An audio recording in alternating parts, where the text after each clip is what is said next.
Welcome to the Mugiwara Sketches YouTube channel, buddy.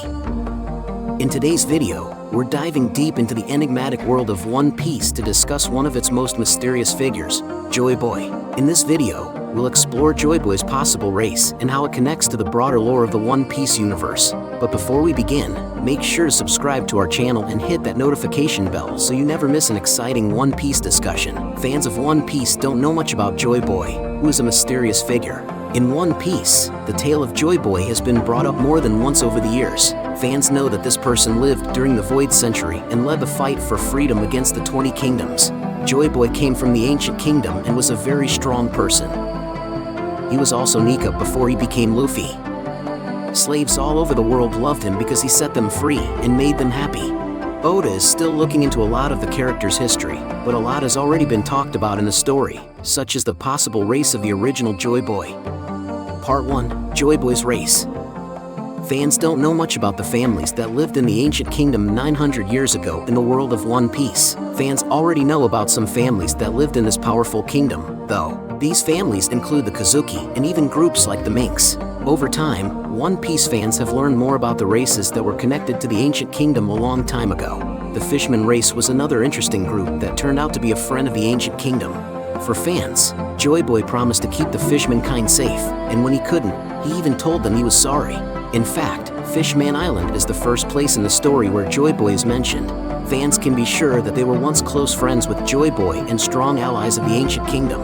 In later parts of the story, the Lunarian race was added, and it turned out that they were friends of Joyboy. The Lunarians used to be called the gods of the world, and they lived on top of a red line. But they were torn down, and in the end, they were almost completely wiped out. Oda just recently released another race in the world of One Piece. The secrets of this race are very interesting. The Buccaneer race is this one. At this point in the story, fans know Kuma to be from this race, and it's very possible that Joyboy was also a Buccaneer. Several clues point to the former Joyboy being a member of the Buccaneer race.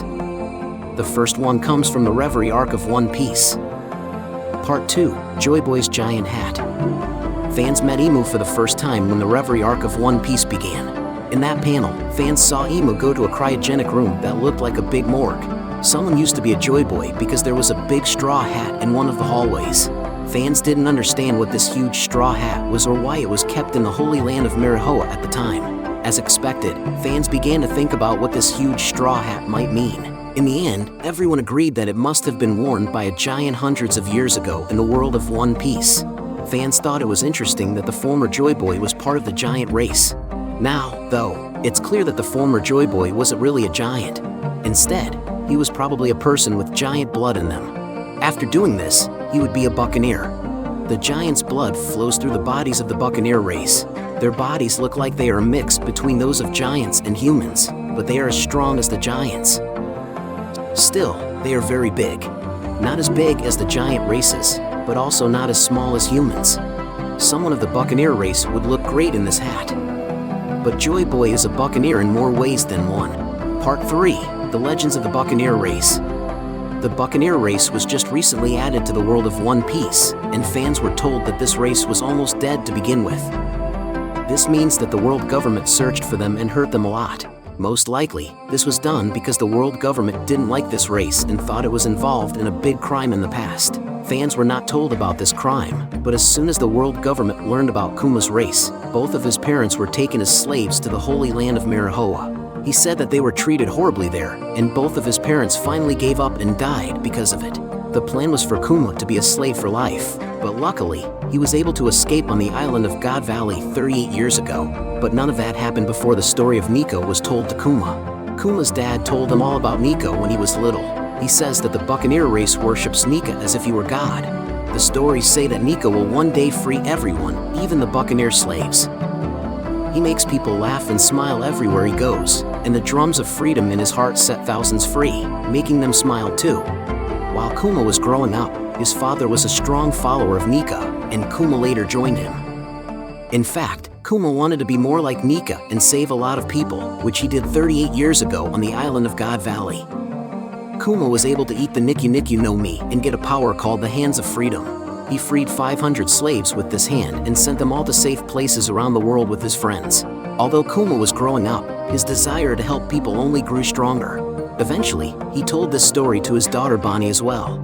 Kuma has a lot of faith in Nika, and it's interesting that only people of the Buccaneer race know this much about her story in the world of One Piece. This story was only told to people of the Buccaneer race because Nika was a Buccaneer himself. As a result of the fact that the huge straw hat found in Marihoa could only have fit a giant or a Buccaneer. And the fact that the Buccaneer race knows a lot about Nika, like his drums of freedom and even his dance, it is clear that Joyboy was a member of that race. His people were being hunted down by the world government, which is more proof of this. For them, just living is a sin.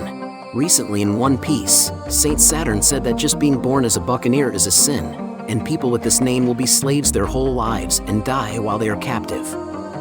Someone with ties to Nico was the only one who could get this kind of justice. This makes sense when you think about the possibility that Nico was a Buccaneer and that everyone who was connected to him and had his blood in them was killed. For now, there is no clear proof that Joyboy is a Buccaneer.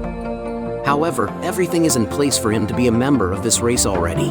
While there is no direct confirmation about Joyboy's race in One Piece just yet, the pieces of evidence presented here certainly line up perfectly for him to be a member of the Buccaneer race. The mystery surrounding Joyboy and his connection to the ancient kingdom continues to be one of the most intriguing aspects of One Piece. And we can't wait to see how Oda unfolds this captivating storyline. Thank you for joining us today on One Piece Explorers. If you enjoyed this video and found it insightful, don't forget to hit the like button, share your thoughts in the comments, and subscribe for more exciting One Piece content. Until next time, keep exploring the Grand Line. Thank you very much for visiting the Mugiwara Sketches YouTube channel, buddy. We hope you enjoy our funny sketch videos and anime reviews. Don't forget to subscribe to continue joining us on our joyful journey in the world of anime. If you have any wishes, questions, or suggestions for our next videos, feel free to express your thoughts in the comments below. Thank you very much for your support, and until we meet again. See you next time, buddy.